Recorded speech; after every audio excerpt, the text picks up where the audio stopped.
တရားတော်များကိုနာယူပြီးနိဗ္ဗာန်သို့အမြန်ဆုံးမျက်မှောက်ပြုနိုင်ကြပါစေလို့ဆုတောင်းပေးလိုက်ပါတယ်ရှင်လူပြေရောက်လာတဲ့အခါမှာကုသိုလ်မလုပ်တဲ့ပုဂ္ဂိုလ်တွေအများကြီးရှိတယ်။ဘာကုသိုလ်မှမလုပ်ဘူး။နေ့စဉ်နဲ့အမျှစာဝတ်နေရေးအတွက်လုံးမပြီးတော့နေတယ်။ဒါနဆိုတာလည်းမရှိဘူး။သီလဆိုတာလည်းမဆောက်တည်ဘူး။ကမ္မထဘာဝနာပွားများမှုဆိုတာဝေလာဝေးမိမိဘဝတိုးတက်ကြောင်းဖြစ်တဲ့ပုံညလို့ဆိုတဲ့ကုသိုလ်ကောင်းမှုကိုလုံးဝမလုပ်တဲ့ပုဂ္ဂိုလ်မျိုးတွေရှိတယ်။နေ့စဉ်နဲ့အမျှအကုသိုလ်တွေကြီးပဲလုပ်စာဝတ်နေရေးအတွက်အများတရားတွေကိုတပ်ဖြတ်မိမိအသက်မွေးဝမ်းကြောင်းအတွက်တရားတွေကိုတပ်ဖြတ်ပြီးတော့အသက်မွေးရတဲ့ပုဂ္ဂိုလ်တွေသူများပစ္စည်းကိုခိုးဝှက်ပြီးတော့အသက်မွေးရတဲ့ပုဂ္ဂိုလ်တွေသူတစ်ပါးကိုလိမ်ညာပြီးတော့အသက်မွေးရတဲ့ပုဂ္ဂိုလ်တွေမူရစေဝါတွေစားသုံးပြီးတော့ဘဝမှာအခြေအနေဆုံးနေတဲ့ပုဂ္ဂိုလ်တွေအဲ့ဒီပုဂ္ဂိုလ်တွေဟာကုသိုလ်ကောင်းမှုဆိုတာလုံးဝမလုပ်မိကြတဲ့ပုဂ္ဂိုလ်တွေကမ္ဘာမှာအများကြီးပဲရှိတယ်ပေါ့အဲ့ဒါကိုဆိုလိုတာအဂတပုံညဆိုတာကိုကုသိုလ်လို့ပြောရပေမဲ့လို့ဒီကုသိုလ်ရဲ့အဓိပ္ပာယ်ကိုရှင်းပြတာပုံညဆိုတာပုဏ္ဏတိသောတေတိတိပုံညလို့ဆိုတဲ့အတိုင်းဘဝမှာဖြူစင်ကောင်းမြတ်စေတတ်တဲ့အကြောင်းတရားလို့ဆိုဒီကုသိုလ်ကောင်းမှုရှိရင်ဘဝမှာအခြေအနေကောင်းလာမွေးတော့လည်းပဲချမ်းသာဒုက္ခရတဲ့ချမ်းသာတဲ့မိသားစုတွေမှာမွေးတယ်ယောဂဝေဒနာတွေကင်းတယ်အသိဉာဏ်တွေရှိတယ်ပညာသင်ကြားဖို့လည်းအခြေအနေတွေကောင်းတယ်ကုသိုလ်ကောင်းမှုတွေလည်းလုပ်ခွင့်ရတယ်ဆိုတော့အဲ့ဒီလိုကောင်းမြတ်တဲ့အခြေအနေတွေကိုဖြစ်ပေါ်စေတတ်တာကိုပုံညလို့ခေါ်တယ်အဲ့ဒီပုံညလို့ဆိုတဲ့ကုသိုလ်ကောင်းမှုတွေကိုလုပ်ခဲ့တဲ့ပုဂ္ဂိုလ်တွေမှာတဲ့ကောရသူတွေရောက်နိုင်တယ်အဲ့ဒီပုံညကိုမလုပ်ဘူးဆိုလို့ရှိရင်မလုပ်တဲ့ပုဂ္ဂိုလ်တွေကုသိုလ်ကောင်းမှုနဲ့ဝေးနေတဲ့ပုဂ္ဂိုလ်တွေအကတပုံညာဏကုသိုလ်ကောင်းမှုလုံးဝမလုပ်တဲ့ပုဂ္ဂိုလ်တွေအဖို့ဣဒဒီဘဝမှာလည်းပဲဒုက္ခနတ္ထိချမ်းသာဒုက္ခရဖို့ဆိုတာအကြောင်းမရှိဘူးတဲ့ကုသိုလ်ကောင်းမှုမလုပ်တဲ့ပုဂ္ဂိုလ်ဟာဘဝမှာအစဉ်ပြေဖို့မလွယ်ဘူးလို့ဒီလိုပြောတာအစဉ်ပြေဖို့မရှိဘူးပင်ပန်းဘဝမှာရုန်းကန်ပြီးတော့အသက်ရှင်စားဖို့ရလည်းခက်ခဲတယ်နေဖို့ရလည်းခက်ခဲတယ်တဝမ်းတစ်ခါကြောင်းဖို့ရအတွက်တောင်မှအမြဲတမ်းခဲရင်တယ်လို့ဒီလိုဆိုတာပေါ့နော်ကံမကောင်းအကြောင်းမလှဘူးဆိုလို့ရှိရင်ဆင်းရဲနေကြတာလူလောကမှာတစ်စိတစ်စောင်းကြည့်လိုက်ရတာနဲ့သိတယ်ပေါ့မိမိနဲ့မိမိပတ်ဝန်းကျင်မှာကြည့်လိုက်လို့ဘဝမှာအစင်မပြေကြတဲ့ပုဂ္ဂိုလ်တွေအများကြီးရှိတာဒါကိုလက်လန်းမိတဲ့နေရာနာရင်ကြည့်ရင်ကိုပဲဘဝမှာအစင်မပြေတနေ့လုံးမှတနေ့စားရတယ်လုပ်ရတဲ့ကိစ္စမှာလည်းအစင်ပြေမှုမရှိဘူးပင်ပန်းနဲ့လုပ်ကင်စားတော့နေကြရတဲ့ပုဂ္ဂိုလ်မျိုးတွေဒီအခြေအနေမျိုးကိုဘာကြောင့်ဖြစ်တုံးဆိုတာကိုဒီမှာအကြောင်းပြတာအကတပုံညကောင်းတဲ့ကုသိုလ်ကောင်းမှုတွေကိုမလုပ်ခဲ့ဘူးဆိုတဲ့ပုဂ္ဂိုလ်တွေဟာဒီလိုအစင်မပြေဖြစ်တတ်တယ်အကတပုံညနာကုသိုလ်ကောင်းမှုကိုမလုပ်ခဲ့တဲ့ပုဂ္ဂိုလ်တွေဖို့ဒုက္ခချမ်းသာဆိုတာဣဒအခုလက်ရှိဘဝမှာလည်းပဲနတ္ထိမရှိနိုင်ဘူးတဲ့ပရတ္ထစာဒီဘဝတည်သွားတဲ့နောက်ဘဝမှာလည်းပဲနတ္ထိမရှိဘူးလို့ဒီလိုပြောထားတာနော်ဒါဟာအရေးကြီးတဲ့အချက်တစ်ခုပဲလောကလူတွေဘာလိုချင်ကြတာတုံးလို့မေးလို့ရှိရင်ချမ်းသာဒုက္ခကိုလိုချင်ကြတာလူတိုင်းဟာချမ်းသာခြင်းနဲ့ချမ်းသာတယ်ဆိုတာဘဝမှာအစဉ်ပြေတာချမ်းသာတယ်ဆိုတဲ့အထဲမှာဘာတွေပါတုံးလို့မေးလို့ရှိရင် စီးပွားဥစ္စာတွေနဲ့ပြည့်စုံတယ်နေစရာကောင်းကောင်းရှိတယ်စားစရာမပူရဘူးဝတ်စရာကောင်းကောင်းရှိတယ်အချိန်လေးအလားလို့ပျော်ရွှင်ခွင့်တွေရှိတယ်ဘဝမှာအစဉ်ပြေးနေကိုလိုချင်တာတွေရတယ်အဲ့ဒီကိုလိုချင်တာတွေရနေတဲ့စိတ်ပျော်ရွှင်မှုနဲ့ကိုယ်သက်သာမှုဆိုတဲ့ဒုက္ခအဲ့ဒီဒုက္ခကိုလူတိုင်းဟာမျက်နှိုးကြတယ်လိုချင်ကြတယ်ဘဝမှာအစဉ်ပြေးခြင်းနဲ့ချမ်းသာဒုက္ခရခြင်းအဲ့ဒီလိုချမ်းသာဒုက္ခရခြင်းမြတ်စွာဘုရားကပုံညတ္တဥစ္စယောဒုက္ခောတဲ့မိမိတဏ္ဍာမှာကုသိုလ်ကောင်းမှုတွေစုစည်းနိုင်မှချမ်းသာဒုက္ခဆိုတာရနိုင်တယ်လောကလူတွေကတော့ပတ်စံများများစုရင်ကုသိုလ်ရပတ်စံများများစုရင်ချမ်းသာရတယ်လို့ထင်ကြတယ်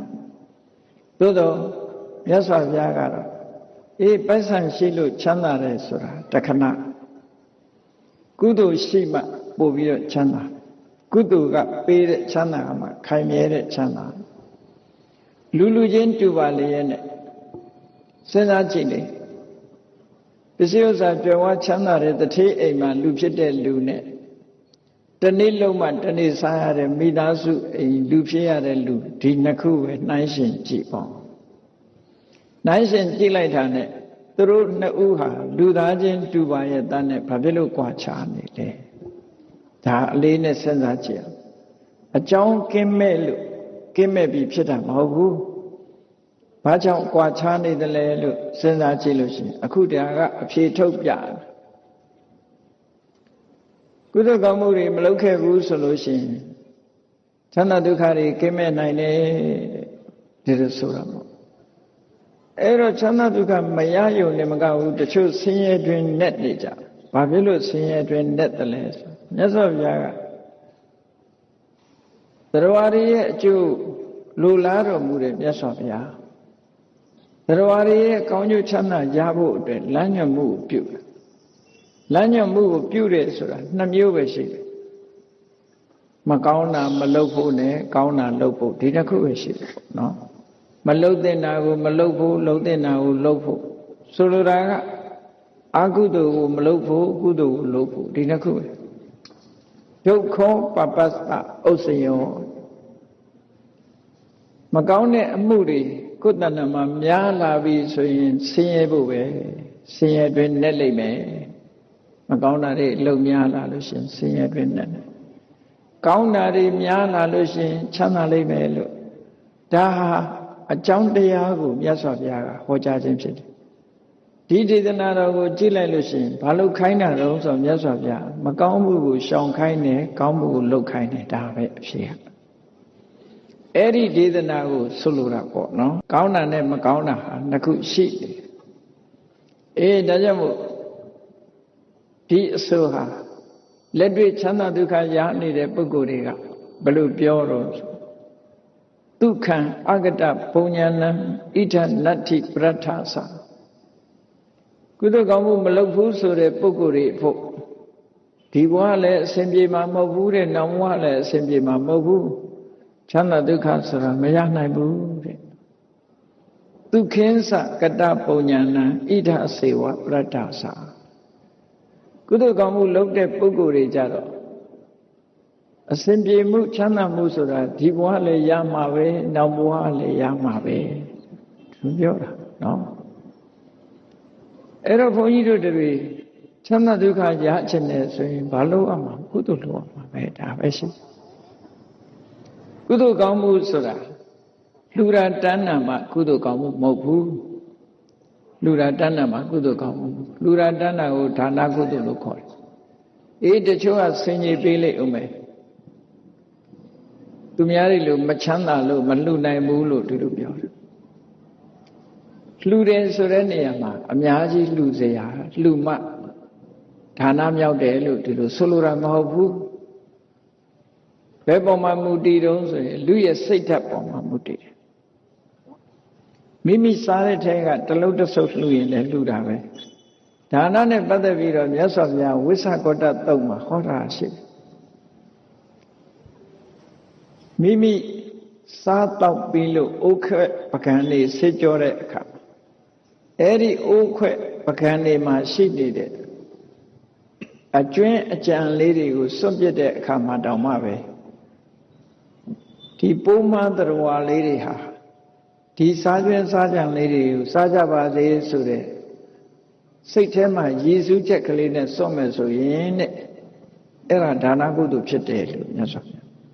အဲ့ဒီဒါနကုသိုလ်ရဲ့အကျိုးဟာလည်းကိုယ့်ပေါ်မှာသက်ရောက်မှုရှိတယ်လို့ဒီလိုဟောတာမြတ်စွာဘုရားဒီလိုဟောတာအဲ့တော့မရှိလို့မလူဘူးဆိုတဲ့ဆင်းရဲကမလိုလားအပ်တဲ့အရာပဲပေါ့ဒါနကောင်းမှုဆိုတာကိုယ်စားတဲ့ထဲကနေတလုံးတစ်ခုခွဲပြီးတော့လှူလဲပဲဒါနကောင်းမှုဖြစ်တာကိုတောက်တဲ့ရေကိုတောက်မဲ့ရေတဲကနေပြီးတော့တဝက်လျှော့တောက်ပြီးတော့ဖះကိုရေကပ်မဲ့ဆိုရင်လေကုသိုလ်ကောင်းမှုဖြစ်တာပဲပန်းတစ်ပွင့်လှူရင်လေကုသိုလ်ကောင်းမှုဖြစ်တာပဲဒါနကောင်းမှုဆိုတာတကယ်စိတ်စေတနာရှိပြီတကယ်လုပ်ချင်တဲ့စိတ်ဆွမ်းအားတွေရှိပြီဆိုရင်ကုသိုလ်ဖြစ်တာတွေကြီးပဲဒါနကောင်းမှုလုပ်လို့ရတာကြီးပဲဒီလိုဆိုတာပေါ့မိသားစုထမင်းဝိုင်းစားတဲ့အခါမှာတောင်မှပဲအေးကိုမိသားစုတွေကငါကရှိတာလေးနဲ့စားမယ်သူတို့စားကြပါစေလို့ဦးစားပေးလိုက်ရင်ဒါကုသိုလ်ဖြစ်တာဒါနကုသိုလ်ဖြစ်တယ်ဒီလိုဆိုလိုတာပေါ့နော်အဲ့လိုမဟုတ်ဘဲနဲ့ဟိုဇနီးမောင်နှံနှစ်ယောက်လို့တော့မလုပ်နဲ့ဓမင်းတပကံထဲမှာစားကြတယ်ပဇွန်တုတ်ကြီးကတကောင်နဲ့ပါသူကလည်းစားခြင်းငါကလည်းစားခြင်းအဲ့ဒါဆိုလို့ရှိရင်ပဇွန်တုတ်ကြီးလဲတဲ့လူစားခွင့်ပေးမယ်ဆိုပြီးတော့ဓမင်းပုံရဲ့အလဲခေါင်းမှာတစ်ဖက်ကယောက်ျားလုပ်တဲ့လူကစားတယ်တစ်ဖက်ကအမျိုးသမီးကစားရက်ပြီးစားတော့ယောက်ျားလုပ်တဲ့လူကဘာလုပ်တုံးဆိုပဇွန်တုတ်ကြီးသူ့ပဲလဲအောင်အောက်ကနေရက်ပြီးတော့သမင်းကိုများများယူတဲ့အခါကျတော့ပဇွန်လုံးကယောက်ျားပဲလဲသွားတဲ့ဟာယောက်ျားပဲလဲသွားတော့သူပဲစားပြစ်တယ်ပေါ့အဲ့ဒီကျတော့အမျိုးသမီးကဘာပြောတော့ဆိုပဇွန်တုတ်ကြီးမောင်းပဲလဲကြတဲ့ကကွဲခဲ့ပြီတဲ့နော်ဒီလိုဟာမျိုးကလည်းရှိတတ်သေးတယ်ပေါ့အဲ့ဒီမှာကိုစားရဖို့မလုပ်အောင်တစ်ဖက်သားကိုညှတာပြီးတော့ကျွေးမယ်ဆိုလို့ရှိရင်ဒါနကုသိုလ်ဖြစ်တာပဲအချင်းချင်းမှာညာပြီးတော့ကိုစားမဲ့ဟာကိုလှူတဲ့သဘောနဲ့စိတ်စေတနာနဲ့အေးငါလျှော့စားမယ်ဟင်းတုံနှစ်တုံးသုံးလုံးရှိရင်ငါတစ်တုံးပဲစားမယ်ငါတစ်ဝက်ပဲစားမယ်ကျန်တာသူစားပါစေဟောဒါနကုသိုလ်ဖြစ်တဲ့အကြောင်းကိုပြောပြတာဒီဒါနကုသိုလ်ကလည်းကောင်းကျိုးချမ်းသာကိုပေးနိုင်စွမ်းရှိတယ်တဲ့ခုနကကိုစားလို့အကျံအကျွင်းစွန့်တာတောင်မှဒါနဖြစ်ပြီဆိုတဲ့အခါမှာအချင်းချင်းစားဖို့စားပဲ့ချင်းညာပြီးတော့ကျွေးမယ်ဆိုရင်ဘယ်ဒါနမဖြစ်ပဲနေမလဲဖြစ်တယ်ဒီလိုဆိုလိုတာသို့တော့လောကကကိုယ့်ဘက်ကိုရက်ထားအောင်ပဲလူလေလို့တွက်ပြီးတော့ကိုရဖို့ကြိုးစားတာကိုပဲလူလေလို့တွက်ပြီးတော့ကိုရဖို့မကြိုးစားရင်လူအလုံးတွက်နေကြတာမှားယွင်းမှုတွေပဲပေါ့အေးဒါနကောင်းမှုဆိုတာဘယ်လိုပဲလုပ်လို့ကုသိုလ်ကောင်းမှုရတယ်နောက်ဆုံးမှဘာမှမရှိတောင်လူကျင်တဲ့စိတ်ကလေးပေးခြင်းကမ်းကျင်တဲ့စိတ်ကလေးမွေးရင်ပဲဒါနကုအတွက်အခြေခံကုသိုလ်လေးတွေဖြစ်နေပြီလက်တွေ့လှူတာမဟုတ်သေးတောင်မှပဲအခြေခံကုသိုလ်လေးတွေအခြေခံကုသိုလ်ဆိုတာမစ္စရိယတရားကိုဖယ်ရှားထားတဲ့သဘောငါတယောက်တည်းသုံးမယ်ဆိုတဲ့စိတ်ဓာတ်ကိုဖယ်ရှားထားတာအဲ့ဒါတည်းမဲ့မစ္စရိယကိုဖယ်တဲ့ကုသိုလ်ကောင်းမှုဆိုတာဖြစ်နေတယ်ပေါ့အကုန်ကြမရှိပဲနဲ့ကောင်းကျိုးချမ်းသာပေးနိုင်တဲ့တခြားကုသိုလ်တွေရှိသေးတယ်ပါလဲဆိုလို့ရှိရင်ဘုဒ္ဓံတရဏံကိစ္ဆာမိမိမိဘဝကိုဘုရားကိုအနှင်းတယ်ဓမ္မံတရဏံကိစ္ဆာမိသံဃံတရဏံကိစ္ဆာမိမိမိဘဝကိုဓမ္မသံဃာကိုအနှင်းပြီးတော့ကိုယ်ပဲစိတ်ကပ်ပါတယ်လို့ကိုယ့်ရဲ့ဘဝကိုအနှံ့ပြီးတော့တရဏဂုံအလေးအမြတ်ထားပြီးတော့ဆောက်တည်လို့ရှိရင်လေကုသိုလ်ကောင်းမှုအလွန်ကြီးမားတဲ့ကုသိုလ်ကောင်းမှုဖြစ်တယ်မြတ်စွာဘုရားဟောထားတာကိုသိချကြည့်ဘုရားဘယ်လိုဟောတော့ ယေကေစီဗုဒ္ဓံတရဏံကတာတိနာတိဂမိတ်တန္တိအပါယဘုမေနဲ့ဖရာတရားတန်ခါယရဏသုံးပါးကိုအလေးအနက်စိတ်ပါလက်ပါဆိုဝိจิตတည်းဆိုတာကိုပြောတာမဟုတ်ဘူးနော်ဆိုရိုးရှိလို့ကောက်ဆိုတာမဟုတ်ဘူးတကယ်အလေးနဲ့ဘုရားကုံကိုအာယုပြုပြီးတော့ငါဘဝဘုရားကိုအနံပါတယ်ဘုရားဆုံးမတိုင်းလိုက်နာပါမယ်တရားကိုကျင့်သုံးပါမယ်တန်ဃာတော်တွေစီကနေပြီးတော့တရားဓမ္မသိအောင်ကြိုးစားပါမယ်လူမဲ့တမ်းမဲ့ဆိုရင်တန်ဃာတော်တွေနဲ့ဆက်ဆက်ပါမယ်ဆိုတဲ့ဒီမွန်မြတ်တဲ့စိတ်ဓာတ်ကလေးတွေနဲ့ဘုရားတရားတန်ခါယရဏသုံးပါးကိုကိုယ်ွယ်စိကချင်းလို့ဆိုတဲ့တရဏဂုံမွန်မြတ်တဲ့တရဏဂုံလောကမှာအမှန်တရားကိုသိတဲ့မြတ်စွာဘုရားတရားဓမ္မတန်တရားဝတ်ကနေထုတ်ဆောင်နိုင်တဲ့စွမ်းရည်ရှိတဲ့တရား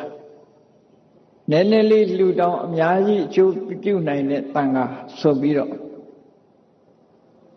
သမတမုဒ္ဒောဝတ္တသောဘဂဝါမြတ်စွာဘုရားဆိုတာကိုယ်ပိုင်ဉာဏ်နဲ့သိတာအသိဉာဏ်ကြီးမားဆုံးပုဂ္ဂိုလ်ဖြစ်တယ်ဒါကြောင့်ကိုယ်ဝယ်ပါတယ်တရားဆိုတာသွားခါတမြတ်စွာဘုရားသခင်ကိုရောမြတ်ကိုရောတိုင်းမှန်မှန်ကန်ကန်ဟောထားတဲ့တရားဖြစ်တယ်ဒါကြောင့်ကိုယ်ကိုစိတ်ကပ်ပါသုပ္ပတိပန္နောဝတ္တတန်ကိုအရိယတန်ခါဟာတကယ်ကိုဖြောင့်မှန်တဲ့အကျင့်မှန်ကန်တဲ့အကျင့်ကိုကျင့်တာဖြစ်ပါတယ်ဒါကြောင့်တရားကိုကိုယ်ဝယ်ပါတယ်ဆိုဘုရားတရဏဂိစ္ဆာမိဓမ္မတရဏဂိစ္ဆာမိသံဃာတရဏဂိစ္ဆာမိလို့တရဏဂုံကိုအလေးနဲ့ထားဆောက်တည်လိုက်ရင်မြတ်စွာဘုရားနတ္တိဂမိတ်တန္တိအပါယဘုမေနဲ့အဲ့ဒီပုဂ္ဂိုလ်ကြီးအပေမကြဘူးလို့တတိဟောထားတာတကယ်ကဲ့တဲ့နိုင်နဲ့အပေမကြဘူးတိရိလင်္ကာနိုင်ငံဒီကနေ့တိရိလင်္ကာနိုင်ငံလို့ခေါ်တဲ့တီဟိုကျွန်းမှာ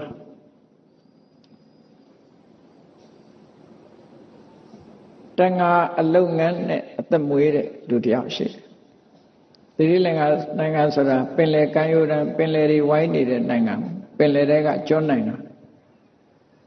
အဲ့ဒီထဲမှာလည်းမြစ်ချောင်းတွေရှိတယ်။အဲ့ဒီမဲ့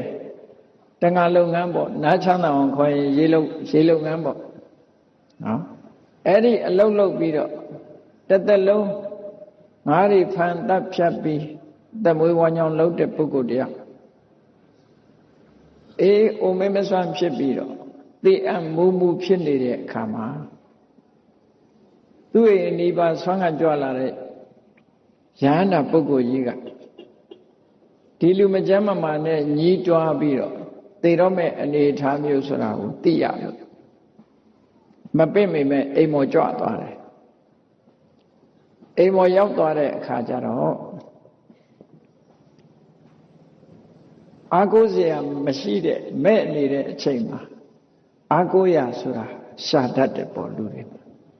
အဲ့ဒီမှာတကားတတ်တမှုရအောင်တရဏဂုံကိုဆိုပါလားလို့ဆိုပါမယ်ဗုဒ္ဓံတရဏံဂစ္ဆာမိချပေးတယ်ဗုဒ္ဓံတရဏံဂစ္ဆာမိဓမ္မံတရဏံဂစ္ဆာမိသံဃံတရဏံဂစ္ဆာမိလဲဆိုပြီးရောကိက္ခနဲ့ဆိုအသက်ထွက်သွားပါဏာတိပါဒမဆိုလိုက်ရတော့ဘူးနော်အသက်ကအဲ့ဒီထင်အောင်မဆောင်သေကံနီးလေးမှာကပ်ပြီးတော့အာကိုရမရှိတော့ရေနစ်ခန်နီးမှာကြည့်လေလူတွေဘာလေးတွေ့လှမ်းဆွဲတာဒါကြောင့်မလို့ရေနစ်တဲ့လူကိုသွားကဲရင်အဲ့ဒီလူကဖမ်းဆုပ်တာနဲ့ဒီလူကမြုပ်တာဆိုတာအဲ့ဒါပြောတယ်အဲ့တော့သေကံနီးမှာအာကိုရမဲ့နေတဲ့အချိန်လေးမှာနှစ်ချက်ကြီးဖះအာကိုရပြီဆိုတဲ့အချိန်မှာဖမ်းဆွဲလိုက်တာသို့သောသံဃာတရဏဂိစ္ဆာမိလို့ဆိုလိုက်တာနဲ့မေးပြုတ်ကြသွားပြီရှေ့မဆိုနိုင်တော့သိသွားတယ်အဲ့ဒီအချိန်လေးမှာကပ်ပြီးတော့ဆိုလိုက်ရတဲ့ကုသိုလ်ကောင်းမှုကတစ်သက်လုံးငါးတွေတတ်လာတဲ့အကုသိုလ်ကအကျိုးပေးဖို့အတွက်နောက်ကျသွားဒီကုသိုလ်အဝင်ပြီးအကျိုးပေးတာဘုံမစိုးနတ်တော့ဖြစ်တယ်ဘုံမစိုးနတ်ဆိုတာဘယ်နတ်တွေခေါ်တာတုံးလို့ဆိုအခုလူတွေပြောနေကြတဲ့အိမ်ဆောင်နတ်တို့ကျောင်းဆောင်နတ်တို့ယုတ်ကစိုးတို့ဒါမျိုးတွေပေါ့နော်မြေကြီးပေါ်မှာလူတွေနဲ့အနိကစတုမာတဲ့နတ်ထဲမှာပါသူတို့မှလည်းဆင်းရဲတဲ့နတ်တွေရှိတယ်ချမ်းသာတဲ့နတ်တွေရှိတယ်ဆင်းရဲတာတွေရှိတယ်ပေါ့အဲ့ဒီဘုံမစိုးနတ်တော့ဖြစ်တာကြည့်တော့တကယ်ကတော့ တန်ခါလုပ်ငန်းနဲ့အသက်မွေးနေတဲ့ပုဂ္ဂိုလ်တယောက်သိပြီဆိုတာနဲ့ဒီအာယုန်နမိတ်တွေလွှမ်းမိုးပြီးအပင်ငရဲတန်းပြီးတော့ရောက်သွားသို့တော့သေကံနည်းလေးမှာကပ်ပြီးဒီကုသိုလ်ကောင်းမှုလုပ်လိုက်တာကဝင်းကယ်လိုက်တဲ့အခါကျတော့ဟိုအကုသိုလ်တွေကအကျိုးပေးခွင့်မရနိုင်ဘူးနောက်ကျတော့ဒီလိုရောဖြစ်နိုင်သလားလို့ဆိုဖြစ်နိုင်တယ်လေဥပမာမယ်ဥပမာပေးကြတာတော့ဆိုပါစို့ဒီဘရင်တော်တရားကြီးပေါ်မှာကားတွေပြည့်နေတယ်ဆိုတာကားတွေပြည့်သို့တော့ဟိုဘက်အထွက်မှာထော်လာကြီးတစည်းကရှေ့တုန်းကရောက်နေတယ်နောက်ကမော်ရမြင့်တဲ့ကားတွေကဲတရားကဘသူအရင်ဆင်းတော့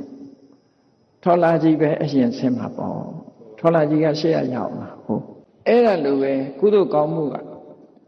ရှေ့ကရောက်နေသည့်အတွက်ကြောင့်နောက်ကကားတွေဘယ်လိုမှရှေ့တိုးလို့မရဘူးအဲ့ဒါလိုပဲအကုသိုလ်တွေဟာသူရှေ့တိုးလို့မရဘူးဘုရားတရဏံကိစ္စမိလို့ဆိုလိုက်တဲ့ကုသိုလ်ကပိတ်ထားတာအဲ့ဒီကုသိုလ်က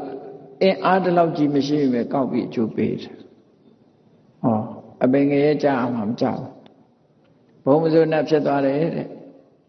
ဘုံမဇုဏဖြစ်တဲ့အခါမှာသူ့ပေါ်မှာကျေစုပြုခဲ့တဲ့ယဟန္တာကြီးစီလာပြီးတော့ကိုတင်ပြတဲ့ကိုတင်ပြပြီးတော့သူကပြောသွားတယ်အားမလို့အားမရတပည့်တော်ဗုဒ္ဓံတရဏံကိစ္ဆာမိဓမ္မတရဏဒါလေးတွေဆိုတာအရှင်ဘုရားက၅ပါးသီလချမပေးလို့၅ပါးသီလချပေးရင်အထက်နှက်ပြည့်ဖြစ်ရမှာပေါ့အခုဘုံမစိုးနဲ့ပဲဖြစ်တော့ယန္တာမထေရကြီးကဘာပြောလိုက်သေးတော့ဘာပြောလိုက်တော့ဆိုငါကချပေးတာမင်းမမဆိုနိုင်တော့တာတဲ့ဒီလိုပြောတာအဲ့တော့အလကားပြောတာမဟုတ်ဘူးကုသိုလ်ကောင်းမှုဆိုတာဒီလိုကဲ့တင်နိုင်စွမ်းရှိတယ်လို့သူပြောတာဗမာပြည်မှာလည်းဒီလိုဇလန်းနေမရှိဘူးမဟုတ်ရှိမှတ်ထားရင်အများကြီးတွေ့နိုင်တယ်ပေါ့ကောင်းတာလုပ်နေတဲ့ပုဂ္ဂိုလ်လည်းမကောင်းတဲ့ပုံရောက်သွားတယ်မကောင်းတာလုပ်နေတဲ့ပုဂ္ဂိုလ်လည်းကောင်းတာရောက်သွားသေကံနီးလှုပ်လိုက်တဲ့ကုသိုလ်ကံအကုသိုလ်ကံကိုအာတဏ္ဏကံလို့ခေါ်တယ်စာပေကျမ်းကနေမှာဥပမာပေးတယ်ညနေနွားတွေနှချမ်းနဲ့အကုန်သွင်းလိုက်တဲ့အခါနအိုးနမင်းကနောက်ဆုံးကပါလာတော့ခြံပေါက်ဝမှာပဲသူအိတ်တယ်တဲ့နပြိုနတန်တွေကရှေ့ရောက်သွားပြီးတော့သူကခြံထဲထိအောင်ခြံဝါလေးမှာသူနောက်ကျတော့ရှေ့တိုးစရာမရှိတော့ခြံဝါမှာအိတ်တယ်မနဲ့ခြံတကားဖွင့်ထုတ်လိုက်ရင်ဘသူအရင်ထွက်ရနအိုးကြီးပဲအရင်ထွက်မှာပဲအာတဏ္ဏကံဆိုတာတေကံဤမှာလှုပ်လိုက်တဲ့ကုသိုလ်ကံဆိုလဲကုသိုလ်ကံအကျိုးပေးတော့တေကံဤမှာလှုပ်လိုက်တဲ့အကုသိုလ်ကံဆိုလဲအကုသိုလ်ကံအကျိုးပေးသွားတယ်နှစ်ခုရှိတယ်အကောင်းနဲ့အဆိုးနှစ်မျိုးရှိတယ်အားလုံးကြားဖို့ရလိမ့်မယ်ကောသလမင်းကြီးရဲ့မိဖုရားမန္လိကဒေဝီဆိုသူကမင်းမျိုးကလာတာမဟုတ်ဘူးပန်းဝီရင်စိုက်ပြုတ်ပြီးတော့ပန်းနေခူးရောင်းတဲ့မိသားစုကနေပြီးတော့မွေးဖွားလာတဲ့ဆင်းရဲသမားသို့တော့တွက်လက်တဲ့ချက်ချတဲ့အသိဉာဏ်ထက်မြက်တယ်ဘုရင်ကြီးစစ်ရှုံးပြီးတော့ပြေးလာပြီးသူတို့ပန်းဝီရင်နဲ့ရောက်လာတဲ့အခါမှာကျန်တဲ့လူတွေကတော့ဘုရင်မြင်တော့အကုန်ထွက်ပြေးပြီးပုန်းနေကြတယ်သူကတော့မပုန်းဘူးဘုရင်ကြီးကိုထွက်ကြိုတယ်တွတ်လက်လက်နဲ့မြင်းကိုဖမ်းဆွဲပြီးတော့မြင်းကိုရေဒီပါတွေတိုက်ပြီးရင်ကြီးကိုတခါရက်ဒီပါတွေခတ်ပေးရေဒီပါတွေအေးဘုရင်ကြီးတောက်ဖို့တွေအကုန်လုံးလှုပ်ပေးနေရာထိုင်ခင်းတွေလှုပ်ပေးတွတ်လက်လက်လှုပ်ပြီးတော့ဘုရင်ကြီးကသဘောကျသွားပြီသူ့နန်းတော့ခေါ်သွားတယ်နောက်ပိုင်းမိဖုရားဖြစ်သွားတယ်မန္လိကမိဖုရားဆိုအဲ့ဒီမန္လိကမိဖုရားဟာဘုရင်ကြီးနဲ့အမတန်မှရင်းနှီးတယ်ဆင်းရဲသမားကမွေးလာတာဖြစ်ပေမဲ့အသိဉာဏ်ရှိတော့ဘုရင်ကြီးနဲ့အနိကတွတ်လက်လက်သူကလောက်တတ်ကင်တတ်ပြောတတ်ဆိုတာဆိုတော့ဘုရင်ကြီးကသူ့အားကိုးတယ်နောက်ဆုံးသေကံနီးကြတော့ဘုရင်ကြီးကိုသူမသိစေချင်တဲ့ကိစ္စတစ်ခုအတွက်ညာလိုက်တယ်ညာလိုက်ပြီးတော့စိတ်မကောင်းဖြစ်သေတော့လေအဲ့ဒီစိတ်မကောင်းတဲ့ ဝမ်းနေမှုငါမဟုတ်တာလုံးမိပြီငါမဟုတ်တာလုံးမိပြီဆိုတဲ့ဒေါမနတဝမ်းနဲ့ကြေကွဲတဲ့စိတ်နဲ့တည်သွားတော့ဝိသိငရဲကြသွားတယ်9 ရက်တည်းကုသိုလ်ကောင်းမှုတွေအများကြီးလုပ်တာသူလုပ်ပြီမဲ့လို့တေခံနီးလေးမှာခုနမကောင်းတဲ့အကုသိုလ်တွေကလွှမ်းမိုးသွားတဲ့စိတ်နဲ့တည်သွားတော့ငရဲရောက်သွားတာဒါကြောင့်မို့ကုသိုလ်နဲ့အကုသိုလ်ဆိုတာဗမာစကားပြောသလိုကင်းဥကင်းကြက်ဥကြက်ဆိုတာလိုပဲနော်ကင်းကဥရင်လည်းကင်းကအရင်ကတ်လိုက်မှာပဲကြက်ကဥရင်လည်းကြက်ကအရင်ဆိတ်လိုက်မှာပဲအဲ့ဒါလိုဖြစ်တတ်တယ်ကုသိုလ်ဆိုတာကဲတင်နိုင်တယ်ဆိုတာကိုမှတ်သားချဖို့ပေါ့နော်အေးဒါကြောင့်မလို့လူတွေဟာတေခဏီးမှာသိအရေးကြီးတယ်အခုခေတ်ဆိုလို့ရှိရင်တော့လူမမအိမ်ဆိုလို့ရှိရင်လာကြတယ်ဟိုကလာမေးဒီကလာမေးလူမမမေးဆိုပြီးတော့သွားကြတယ်ဗမာတွေပါသွားတာတော့မေတ္တာနဲ့ကရုဏာနဲ့လာတာကောင်းပါတယ်သို့တော်လည်းလူမမအနာထားပြီးတော့ပါဇက်ကတောင်ပြောတာတော့အဆိုးဆုံးပဲဘာတွေပြောတော့ဆိုကြားဥတာတွေပြောမှဆိုဒီတောင်ကတော့ကြော်တော့မှမဟုတ်ပါဘူးဟိုကကြားတယ်အဲ့ဒါတွေကိုသူကသူကြောမကြောကိုပြောစရာမှမဟုတ်တာမရတော့ပါဘူးဒီတောင်ကတော့ကြော်မှမဟုတ်ပါဘူးနဲ့မဲဒီတောင်ကတော့ကြော်မှမဟုတ်ဘူးကိုလည်းကြော်မှကြအဲ့ဒီလိုပြောကြပြီးတော့အေးသူပစ္စည်းတွေစောစောကြိုတောင်းထားကြညီတို့တော့ကြဘယ်ထားလို့ထားမှမသိဖြစ်ပိုက်ဆံလေးရှိပြန်တော့လေဒါတွေဘယ်သူပေးခဲ့တာတော့ဗန်စာအုပ်ကဘယ်နှထားတာတော့ဟိုကမသိသေးဘူးဒါတွေရှောက်မေးပြီးတော့သိတဲ့လူကမဖြောင်းတော့မဖြောင်းတဲ့အခါကျတော့ပြိတ္တာရင်လည်းဖြစ်တဆေရင်လည်းဖြစ်တရေရင်လည်းဖြစ်နေအိမ်မောမစင်းတနေ့တော့မှပဲရန်ကုန်ဘက်ကအမျိုးသမီးတယောက်ကစာလေးနဲ့ရှောက်တယ်သူတို့မတရားဟုတ်တဲ့ဆုံးသွားတဲ့အခါမှာသူဆုံးသွားတဲ့နေ့ကနေစပြီးတော့နေ့တိုင်းနဲ့တအိမ်လုံးကအမွှေးနန္တာတွေခဏတွေ့ဘယ်သွားမွှေးနန္တာတွေမွှေးကြိုင်နေတဲ့အနတ်တွေရနေတယ်ပေါ့ဖះသွားရင်လေမွှေးကြိုင်သူတို့ကအဲ့ဒါမွှေးကြိုင်နေတဲ့အနတ်တွေပြီးတော့မကျွတ်ဘူးပေါ့လေ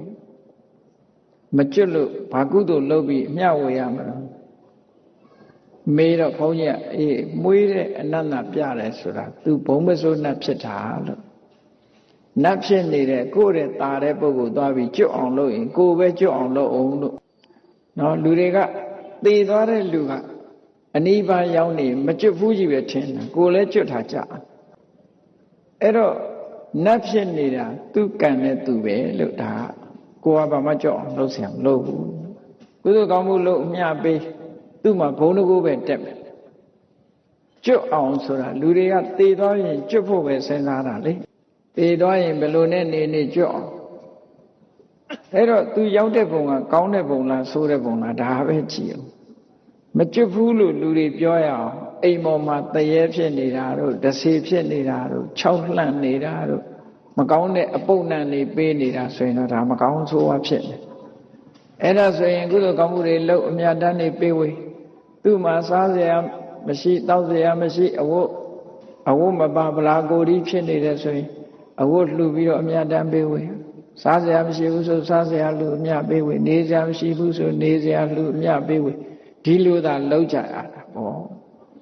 အခုလို့အမွေးကြိုင်အနတ်နေပေးတယ်ဆိုတာသူကောင်းရဘုံကိုရောက်နေတယ်ဆိုရင်အထိပ္ပယ်ပြတယ်သို့တော်လည်းမိသားစုတန်ရောစင်နဲ့တခြားမှမရှိဘူးကိုယ်အိမ်ပေါ်မှာနေဘာဖြစ်လဲကိုဆောင်အိမ်ဆောင်နှက်ပဲအိမ်ဆောင်နှက်ဆိုတာအိမ်ကိုတမင်လာဆောက်နေတာတော့ပဲဟုတ်မလဲသူ့ရဲ့ဘုံဘိမှန်ဒီအိမ်နဲ့ဆက်ဆက်နေကိုဆောင်နှက်ဆိုလို့ကိုလာဆောက်နေတာပဲဟုတ်မှာသူ့ဘယ်သူမှဂျူတီချထားတာမှမဟုတ်တာပဲလာကပေးထားတာမှမဟုတ်တာကိုနဲ့ဆက်ဆက်ပြီးဖြစ်လို့ခေါ်ကြတာလေကိုဆောင်နှက်တို့ဘာလို့ဆိုတာဘဝဆိုတာကိုနဲ့ပတ်သက်ပြီးဖြစ်နေတာတွေအများကြီးကြားဦးတယ်မို့လား လူတွေရဲ့ဗိုက်ထဲမှာပိုးမျိုး80ဆိုတာကြားဘူးရမလားဗိုက်ထဲမှာပိုးကောင်တွေရှိတယ်ပိုးမျိုး80ဆိုတာအကောင်80ကိုပြောတာမဟုတ်ဘူးအမျိုးပေါင်း80ရှိတာပြောတာပိုးမျိုး80ဆိုတာအကောင်80ကိုပြောတာမဟုတ်ဘူး80တဲ့ပိုးနိုင်တယ်အမျိုးပေါင်းကို80ရှိတယ်လို့ပြောတာဒါကိုနဲ့ပတ်သက်ပြီးတော့ဖြစ်နေတာပဲလေအဲ့ဒါလိုပဲတတ္တဝါဆိုတာကိုနဲ့ပတ်သက်ဖြစ်တာတွေအများကြီးဟိုဒုတိယကမ္ဘာစစ်ဖြစ်ပြီးကစားတော့ဆိုရင်တော့မြန်မာနိုင်ငံလူတွေမှာခေါင်းတန်းကြတာတို့အင်ကြီးဘောကိုတန်းနေတို့ခေါင်းကတန်းနေတို့ဆိုအမှန်တမ်းလူတွေမှာတန်းနေတို့ဝဲတွေတို့ဆွဲတာတွေအများကြီးရှိတယ်ဘုန်းကြီးတို့ငယ်စဉ်ကလည်းအင်ကြီးချွတ်လိုက်လို့ရှိရင်ချုပ်ရိုးမှာတန်းနေတွေ့တယ်နော်ဘယ်ရောက်လာတာမှမသိဘူးအင်ကြီးချုပ်ရိုးကြတဲ့မှာတန်းနေဆိုတာရှိတယ်သဘင်ထားတဲ့လူတွေလည်းခေါင်းထဲမှာတန်းနေအဲ့ဒီလိုကိုယ်နဲ့ပတ်သက်ပြီးတော့တရားဝါတွေဆိုတာဖြစ်တတ်တယ်ပေါ့ဒီလိုဆိုတာပေါ့အဲ့တော့ဘသူပဲဖြစ်ဖြစ်တည်တည်ချားမဲ့မှာတရားဝါတစ်ခုတော့ဖြစ်တယ်တရားဝါတစ်ခုတော့ဖြစ်မှာသူဟာကုသိုလ်ကောင်းမှုလုပ်ခဲ့ရင်ကောင်းကျိုးချမ်းသာတွေရဖို့ဖြစ်မှာအကုသိုလ်တွေလုပ်ရင်တော့မကောင်းတဲ့ဟာကြားဘူးတယ်မို့လားရှင်းတော့ကဘုရားလက်ထက်ကတရားဓမ္မတွေကျင့်ကြံကြိုးကိုအထောက်လာတဲ့ယဟန်ပဲကောင်းကောင်းနေတဲ့ယဟန်ပဲတရားတွေအထောက်သို့တော့သူညင်မကပိတ်ကလေးချောနေအောင်ရက်ပြီးတော့သင်္ကန်းလေးချုပ်ပြီးတော့လှူလိုက်တာမနေ့ကဝတ်မယ်ဒီသင်္ကန်းလေးပေါ်မှာနည်းနည်းတန်ရောစင်လေးဖြစ်သွားညကြတော့အဲ့ဒီကိုတော့ပြန်တော်မူတဲ့အခါကျတော့သင်္ကန်းနဲ့သွားပြီးတန်းဖြစ်တယ်ဆိုတာလေတိတ်တာဆိုရယ်ဆွဲလန်းသွားလို့ရှိရင်ဖြစ်တတ်တယ်အကုသိုလ်ဆွဲလန်းတဲ့အကုသိုလ်ကြောင့်သင်္ကန်းမှာတန်းသွားဖြစ်တယ်မနေ့ကျတော့ဒီကိုတော့ပြန်တော်မူသွားပြီဆိုတော့သူ့သင်္ကန်းကိုတန်ဃာတွေကဝေဘာနိကပြုမယ်ဆိုတော့တန်ကအော်လိုက်တာလေငါသင်္ကန်းမယူချနဲ့ငါသင်္ကန်းမယူချနဲ့လို့အဲ့ဒီအော်တာကိုတာမန်လူတွေရဲ့နားထဲမှာမကြားရဘူးမြတ်စွာဘုရားကဒိဋ္ဌသောတာနဲ့နားထောင်တော့ကြားနေရအဲ့ဒါနဲ့ယဟန်တွေကိုမြတ်စွာဘုရားဒီသင်္ကန်းကိုထားလိုက်ကြမလုပ်ကြနဲ့9 ရက်ပြည့်အောင်ဒီတိုင်းထားဘယ်သူမှမယူပဲသူ့နေရာလေးသူပြန်ထားလိုက်တော့မှတန်းလေးကသူ့ပစ္စည်းဘယ်သူမှမလာလို့တော့သူငြိမ်သက်သွား9 ရက်ပြည့်တဲ့အခါသူ့တက်တန်းစီလို့တည်သွားပြီတာဝရိန္ဒနတ်ပြည်ရောက်သွားတယ်အဲ့ဒီကြတော့မှသင်္ကန်းကိုဝေဘာနိကပြုကြဆိုလိုတာကဒီကနေ့မှတခုဖြစ်သွားလို့ရှိရင်မကောင်းတဲ့ဘုံဘဝရောက်သွားနိုင်တတ်တယ်တဲ့ဒါကိုတတိထားအဲ့ဒါကြောင့်မို့လို့လူမမာသွားမေးပါဇက်ပိတ်ပြီးသွားမေးတောင်ပြောမြောက်ပြောမပြောကြနဲ့ပြောလို့ရှိရင်ဟိုကလူကအကုန်ကြားပြန်လာမပြောနိုင်တာအကုန်ကြားစိတ်ညစ်စရာတွေသွားပြောရင်သူခင်ဗျာဒုက္ခရောက်ရှာတာအေးဒါတွေကဆင်ញင်တဲ့နေပေါ့တချို့ကတိုးတိုးပြောတာမဟုတ်အကျေကြီးပြောတာဒီတောင်ကတော့မကြော်တော့ပါဘူးဆရာဝန်ကလက်လျှော့လိုက်အိမ်ပြန်ခေါ်ခိုင်းနေပြီတို့ဘာလို့ရှောက်ပြောလို့အဲ့ဒါလို့တွေလုံမဲ့ဆိုလို့ရှိရင်အစင်တွန်းပို့လိုက်တာနဲ့တူတူပဲအေးဒါကြောင့်မလို့ကိုယ့်ကိုယ်ဒီကနေ့အချိန်မှလည်းပဲကောင်းတာတွေကိုအာရုံပြုနိုင်အောင်လေ့ကျင့်တာလူတိုင်းဟာဒီနေ့တော့သိမှာပဲမသိခင်အာရုံပြုနိုင်အောင်လေ့ကျင့်ရမယ်ဒီလိုအဲ့ဒါကိုခုပြောတာနော်ဒုက္ခိသကတပုညနာဣဒစေဝပရထသဒုက္ခံအဂတပုညနာဣဒနတ္တိပရထသဒုက္ခိသကတပုညနာဣဒစေဝပရထသဒီစကားပိုင်လေးတွေကိုမှတ်ထားဖို့ရကုသိုလ်ကောင်းမှုမလုပ်ဘူးဆိုရင်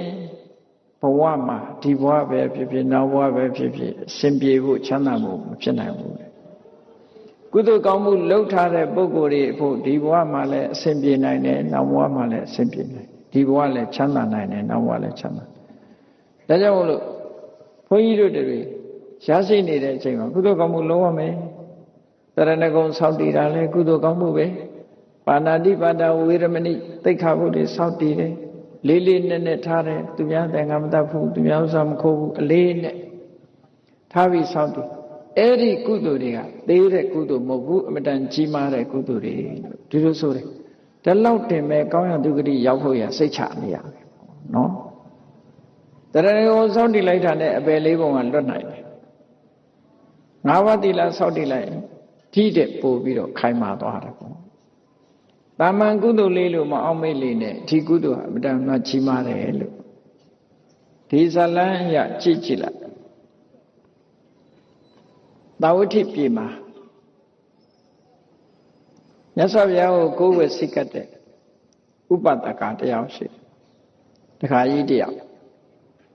သူနဲ့အဖော်တွေဥပဒကတွေများစွာမြတ်စွာဘုရားကျောင်းတော်တူတူသွားကြတယ်တရားနာကြတယ်မြတ်စွာဘုရားတရားနာပြီးတော့တရက်တော့သူပါလို့သူ့အိမ်ကိုတန်ခါ၄ပါးအမြဲတမ်းဆွမ်းကပ်ချင်တယ်သူနေဆဗတ္တလို့ခေါ်တယ်အခုခေတ်တော့ဗမာလူမျိုးတွေမှာဆွမ်းကန်ကိုတော်ဆိုပြီးတော့ဖိတ်ထားလေးရှိကြတယ်မဟုတ်လားထိုင်ကိုတော်လို့ခေါ်တယ်ထိုင်ကိုတော်ဆွမ်းကန်ဖိတ်ထားပြီးတော့ကိုယ့်အိမ်မှာထိုင်ကိုတော်ပင့်ထားတာတော့ပဲ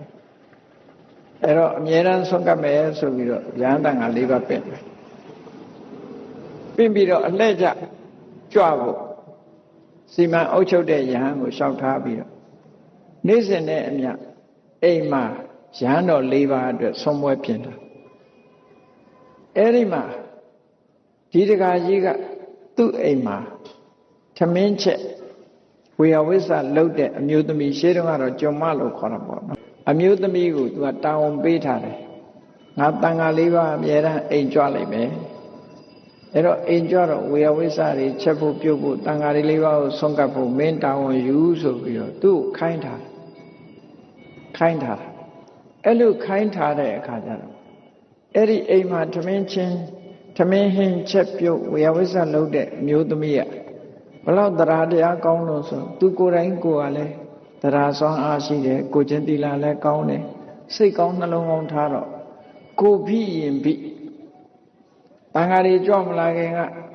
ကျွတ်တင်ပြီးတော့ချက်ပြုတ်စီမံထားတယ်ထိုင်မှုနေရာတွေကျွတ်တင်ပြင်ဆင်ထားတယ်အမွှေးနတ်သားတွေဘာတွေလုပ်ပေးထားတယ်ရေတွေဘာတွေအစင်းနဲ့လုပ်ထားတယ်တန်ရှင်းရေးတွေအလုံးလုပ်ထားပြီးနေ့တိုင်းတန်တန်ပြပြမနဲ့စောရေးထားပြီးဝေယဝိဆသူလုပ်တယ်တရက်လည်းမဟုတ်ဘူးနေ့စဉ်နဲ့အမျှအဲ့ဒါလို့ကိုပြီးရင်ပြီးကြိုးစားပြီးတော့တန်ဃာတွေကိုနေ့တိုင်းဝတ်ပြုတယ်အဲ့မျိုးသမီးဟောသူပစ္စည်းနဲ့လောက်တာမဟုတ်ဘူးသူများပစ္စည်းနဲ့လောက်တာနော်အဲ့ဒါလို့စိတ်ပန်လက်ပန်ကုသိုလ်ကောင်းမှုတွေလုပ်တဲ့အခါသူကိုယ်တိုင်ကလည်းပဲတရားဓမ္မနဲ့သိလို့စိတ်ရှိတော့တရက်တော့ဆွမ်းခံကြွလာတဲ့ဆွမ်းစားကြွလာတဲ့မထေရကြီးတွေထံချင်းကပ်ပဲအရှင်ဘုရားတဲ့တပည့်တော်တို့ဘဝဆိုတာအိုခြင်းနာခြင်းသေခြင်းဆိုတာတွေနဲ့မကင်းနိုင်ပါဘူးတဲ့အဲ့ဒီလိုအိုခြင်းဆင်းရဲနာခြင်းဆင်းရဲသေခြင်းဆင်းရဲဆိုတဲ့ဆင်းရဲဒုက္ခတွေကလွတ်အောင်တပည့်တော်ဘာလုပ်ရမလဲဘာလုပ်ရမေးတာနော်သူက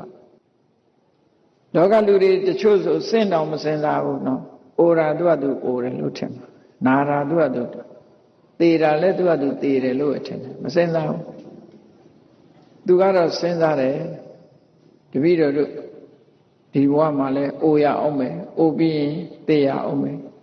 နောက်ဘဝကျတော့ပြန်မွေးရအောင်မယ်မွေးပြီးရင်အိုအောင်မှာပဲသေအောင်မှာကိုယ်ရှိကသွားနေတဲ့ပုဂ္ဂိုလ်ကြီးကြည့်လိုက်ဒီတိုင်းပဲအဲ့တော့အဲ့ဒီလိုတန်တရာကြီးကလွတ်ဖို့အဆုံးသတ်ဖို့ဆိုရင်တပည့်တော်ဘာလုပ်ရမလို့ဆိုတော့ရဟန်းတော်တွေကသူ့ကိုတရားဟောတယ်တရဏဂုံကိုစောင့်တည်ဘုရားဆုံးမကိုလိုက်နာဖို့တရဏဂုံစောင့်တည်ဘုရားကိုကိုယ်ပဲစိတ်ကပြီးတဲ့အခါ၅ပါးသီလလုံညုံအောင်ထိန်း၅ပါးသီလလုံညုံအောင်ထိန်းကိုယ်စိတ်လေးကို၅ပါးသီလနဲ့ဆွဲဆွဲမြဲမြဲထားဥပုသ်တရင်စောင့်တည်တယ်ဥပုသ်နေ့တွေမှာဆိုရင်၈ပါးသီလစောင့်တည်ဘုရားတရားဟောတဲ့အခါသံဃာတွေတရားဟောတဲ့အခါမှာတရားဓမ္မနာနောက်ဆုံးမှာကိုယ်ခန္ဓာကိုယ်တဏ္ဍမှာရှိတဲ့ယုတ်နဲ့နာယုတ်ရဲ့နာရဲ့ဒီနှမျိုးပဲရှိတယ် ဒီယုံနံကိုပဲအများပုရုဇဉ်တ attva တွေကငါလို့ထင်ကြတယ်ငါဟာလို့ထင်ကြတယ်တကယ်တော့ငါဆိုတာမရှိဘူးငါဟာဆိုတာလည်းမရှိဘူးယုံနံတသက်တာရှိတယ်ဒီတရားတွေဟာလည်းမြဲတာမဟုတ်ဘူးခုဖြစ်ပြီးခုပြတ်သွားတာဒါကြောင့်အနိစ္စလို့ပြောတာမမြဲမှုတွေကအမြဲတမ်းနှောက်ယှက်နေလို့ဒုက္ခလို့ပြောတာဒါကိုဘာမှမတတ်နိုင်လို့အနတ္တလို့ပြောတာလို့ဝိပဿနာတရားကိုဘယ်လိုအားထုတ်ရတယ်ဆိုပြီးတော့ရှင်းပြတဲ့အခါမှာတလေးတစားနားထောင်ပြီးတော့ငါးပါးသီလလုံအောင်ဆောင်ထိန်တယ်ဥပုသ်နေ့သတင်းနေ့တွေမှာဥပုသ်ဆောင်တယ်အားလတ်တဲ့အချိန်တိုင်းမှာကမ္မထမ်းထိုင်တယ်မိမိရဲ့ဒီမမြဲတဲ့သဘောတွေဆင်းရဲတဲ့သဘောတွေကိုဆင်ញင်စဉ်းစားတယ်ဥပမာမဲ့ထွက်လေဝင်လေလေးပဲကြည့်လိုက်အောင်ထွက်လေလေးဟာထွက်သွားတာနဲ့ပျောက်ပြက်သွားတာဝင်လာတာကလေအစ်စ်ဝင်သွားပြီးရင်ပျောက်သွားပြန်ရောအခိုက်ကလေးတွေမှာခဏလေးတွေမှာဖြစ်ပြီးပျောက်သွားအထူးသဖြင့်ပိုးထင်ရှားတာလူတွေစကားပြောတဲ့အတန်ပဲကြည့်ရှေ့ကအတန်ပျောက်သွားတယ်နောက်ကအတန်ပေါ်တယ်ရှေ့ကအတန်ပျောက်ဒီတိုင်းပဲပေါ်လိုက်ပျောက်လိုက်ဖြစ်နေတဲ့အနေအထားတစ်ခုမမြဲတဲ့သဘောတွေကိုအခုလိုဆင်ញင်စဉ်းစားပြီးတော့တရားဓမ္မကျင့်ကြံအကျိုးကိုအထောက်လိုက်တာသူကဘာဖြစ်သွားလို့ဆို16နှစ်တိတိ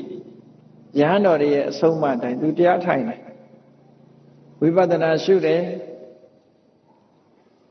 ကိုယ်ခန္ဓာကိုယ်မှာရှိတဲ့ယုတ်တရားတွေနံတရားတွေရဲ့သဘာဝတရားကိုမြင်အောင်ရှုတယ်မြင်အောင်ရှုလိုက်တဲ့အခါသူဘာဖြစ်လာလဲဆို16နှစ်ကြာတဲ့အခါကျတော့သစ္စာလေးပါးကိုသိပြီးတော့သောတပန်ဖြစ်ပါစားနော်အဲ့ဒါသူများအိမ်မှာအလုံးလုံးစားရတဲ့အမျိုးသမီးပဲသူ့မှာပိုင်ဆိုင်တဲ့ပစ္စည်းဘာမှမရှိဘူး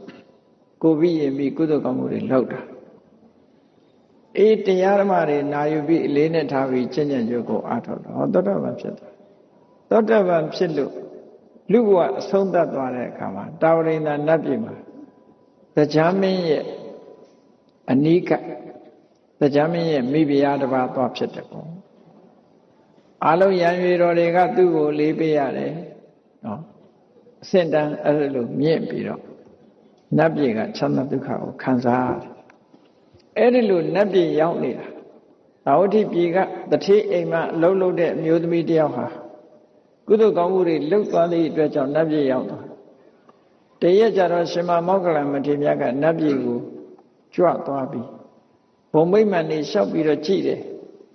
ကြည့်တဲ့အခါတရားမင်းကြီးအနိကဘုံကိုကြည့်တဲ့တရားမင်းကြီးရဲ့မိဖုရားတွေထဲမှာသွားဒီအမျိုးသမီးကိုသွားတွေ့တော့မေးတယ်ရှင်မောက္ကလံက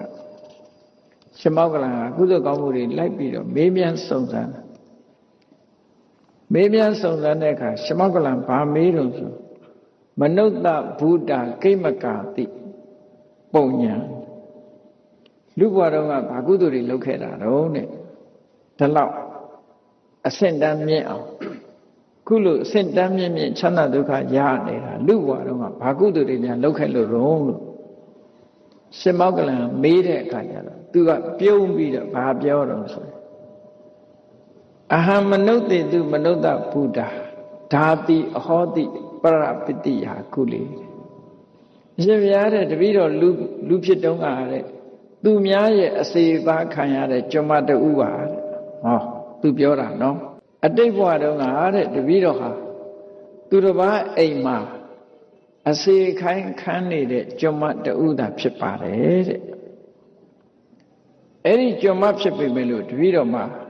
ဥပန္တိကသက္ခုမတောဂေါရမတယတတိနောဂုံတရင်ကြီးတော်မူတဲ့ဂေါရမမြတ်စွာဘုရားရဲ့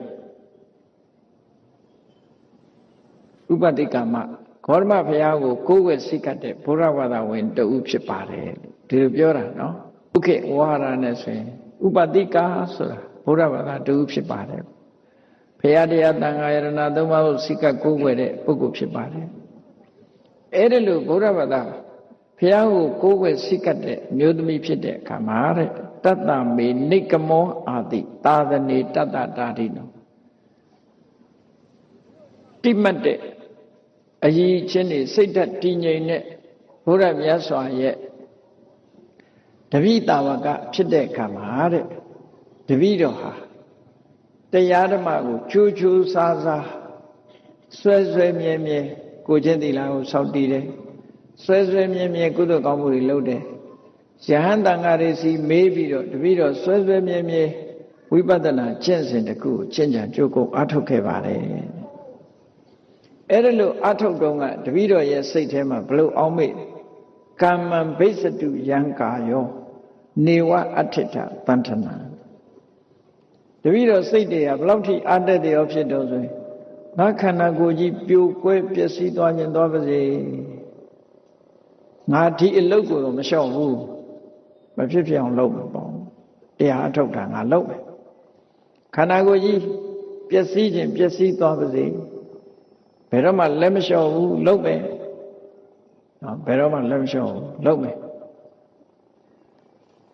သိက္ခာပရဏံပင်စနံမေခောသောဝတိကောတိဝော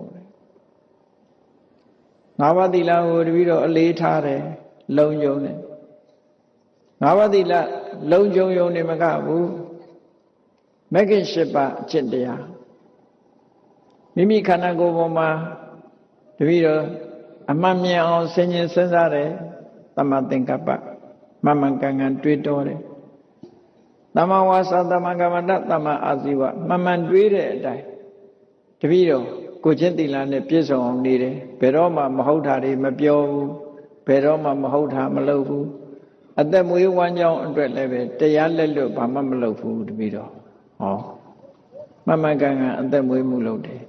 သမ္မာဝါယာမတပည့်တော်စိတ်ထဲမှာအကုသိုလ်မဖြစ်အောင်တပည့်တော်ကြိုးစားတယ်ကုသိုလ်တွေဖြစ်လာအောင်ကြိုးစားတယ်ကြိုးစားတဲ့အခါတိုင်းတပည့်တော်ခန္ဓာကိုယ်အမြဲတမ်းတတိထားတယ်တတိကပ်နေတယ်သမ္မာတတိစိတ်ကလေးတည်ငြိမ်အောင်တပည့်တော်ကြိုးစားတယ်သမ္မာသမာဓိအဲ့ဒီကနေပြီးတပည့်တော်ဟာအမှန်မြင်ခြင်းဆိုတဲ့သမ္မာဒိဋ္ဌိတန်တရားကင်းစင်ခြင်းဆိုတာတပည့်တော်ရရှိခဲ့ပါတယ်အဲ့ဒီမဂ္ဂင်၈ပါးအကျင့်တရားဆိုတာဘာနဲ့ဥပမာတူတော့ဆိုရင်စူးမရှိတဲ့လမ်းနဲ့အလားတူတူတယ်အလွန်ဖြောင့်ပြီးတော့သူတော်ကောင်းတွေလျှောက်လန်းတဲ့လမ်းမျိုးပါတဲ့အဲ့ဒီလမ်းမျိုးကိုကြိုးစားပြီးတော့တပည့်တော်လျှောက်ခဲ့တာလုံလဝိရိယနဲ့အဲ့ဒီမိမသားတယောက်အနေနဲ့တပည့်တော်ရလာတဲ့အနေထားတစ်ခုကိုရှင်ဘုရားပဲစဉ်းစားကြည့်ပါတပည့်တော်သောတာပန်ဘဝရောက်ခဲ့တယ်အခုတရားမင်းကြီးရဲ့အရင်နှီးဆုံးမိဖုရားဖြစ်ရတယ်ပေါ့ကုသိုလ်ကောင်းမှုတွေကြိုးကျေစုကိုသူပြောတာအဲ့ဒါလို့ရှင်မမောဂလမထေရကိုသူလျှောက်တာနော်ဒီစကားတွေလျှောက်တာဒီစကားလျှောက်ပြီးတော့ခုနကအစတုန်းကပြောခဲ့တဲ့စကားကိုလည်းပဲသူကပြန်လျှောက်တာအဲ့ဒီစကားကိုအဓိကထားလျှောက်ဒုက္ခံအာဂတပုံညာဏံဣဒနတ္ထိပရထသဒုက္ခိသကတပုံညာဏံဣဒစေဝပရထသအရှင်ဘုရားတဲ့ခြုံငုံပြီးတော့တပည့်တော်မှလျှောက်ထားရမယ်ဆိုရင်တဲ့ကုသိုလ်မလုပ်တဲ့ပုဂ္ဂိုလ်တွေဖို့လက်ရှိဘဝမှာလည်းအစဉ်ပြေဖို့ချမ်းသာဖို့မရှိပါဘူးတဲ့နောက်ဘဝရောက်ရင်လည်းကောင်းစားဖို့မရှိပါဘူးအေးကုသိုလ်ကောင်းမှုအရှင်ဘုရားကုသိုလ်ကောင်းမှုလုပ်တဲ့ပုဂ္ဂိုလ်တွေကြတော့ဒီဘဝမှာလည်းအစဉ်ပြေမှာပဲနောက်ဘဝမှာလည်းအစဉ်ပြေချမ်းသာဒုက္ခဆိုတာဘယ်ဘဝမှာပဲဖြစ်မှာပါသူတို့လိုချင်တဲ့ချမ်းသာဒုက္ခရနိုင်ပါတယ်ဒီထဲမှာကြိုးစားအားထုတ်မယ်ဆိုရင်ဓမ္မအတိဉာဏ်တွေလည်းသူတို့ရလာမှာဖြစ်တယ်ဒါကြောင့်မို့သူကတိုက်တွန်းစကားပြောလိုက်သေးတာတေတံတဟပြကာမနံကတ္တဗံကုသလံဘဟောဘယ်ဘဝရောက်ရောက်တပည့်တော်တို့သိတတ်တဲ့လူဘဝနတ်ဘဝရောက်လာတဲ့အခါမှာကုသိုလ်ကောင်းမှုပဲများများလုပ်သင့်ပါတယ်ကုသိုလ်ကောင်းမှုတွေအများကြီးလုပ်ရမှာကတ္တပုညာဟိမောဒန္တိတက်ခေဘောခသမင်ခိနောကုသိုလ်ကောင်းမှုလုပ်တဲ့ပုဂ္ဂိုလ်တွေဟာနတ်ပြည်မှာဝမ်းမြောက်ဝမ်းသာချမ်းသာဒုက္ခရမယ်စီစဉ်ဥစ္စာတွေအများကြီးနဲ့ပြည့်ပြည့်စုံစုံဖြစ်ပြီးတော့ဝမ်းမြောက်ဝမ်းသာချမ်းသာဒုက္ခကိုခံစားကြရမှာဖြစ်ပါတယ်လို့ရှင်မမောဂလန်မထေရရဲ့ ဘာလောက်ခဲ့လို့လူတုံးကဘာတွေလောက်ခဲ့လို့ဒီလိုဘုံမိတ်မှန်နဲ့စိစိမ်ချမ်းသာတွေရတာလဲဆိုတဲ့မေးခွန်းကိုပြန်ကြားလျှောက်ထားခဲ့တာဖြစ်ပါတယ်အဲ့ဒီဗိမာန်ရှင်တို့ရဲ့ပြန်ကြားလျှောက်ထားချက်ကိုအခုတိုင်းမှတ်သားနာယူချပြီးတော့ဘုန်းကြီးတို့တွေအားလုံးတရားချစ်ခင်သူတော်စင်ပြိဿအပေါင်းတို့မိမိတို့ရရှိလာတဲ့ဘဝမှာကုသိုလ်ကောင်းမှုဆိုတာလုပ်ဖြစ်အောင်တတိထားပြီးတော့ကြိုးစားအားထုတ်ကြဖို့ဒါနကောင်းမှုလုပ်ရမယ်သီလကောင်းမှုလုပ်ရမယ်ဘာဝနာကောင်းမှုလုပ်ရမယ်အဲ့ဒီကုသိုလ်ကောင်းမှုတွေမိမိတို့တဏ္ဍာမှာစင်စစ်မပြတ်ဖြစ်အောင်တို့တွေကြိုးစားအားထုတ်ကြရမှာဖြစ်တယ်ကြိုးစားအားထုတ်မှသာလေတို့လိုချင်တဲ့ချမ်းသာဒုက္ခဆိုတာဒီဘဝမှာလည်းရမှာပဲနောက်ဘဝမှာလည်းရဒီလိုကုသိုလ်မှမရှိလို့ရှိရင်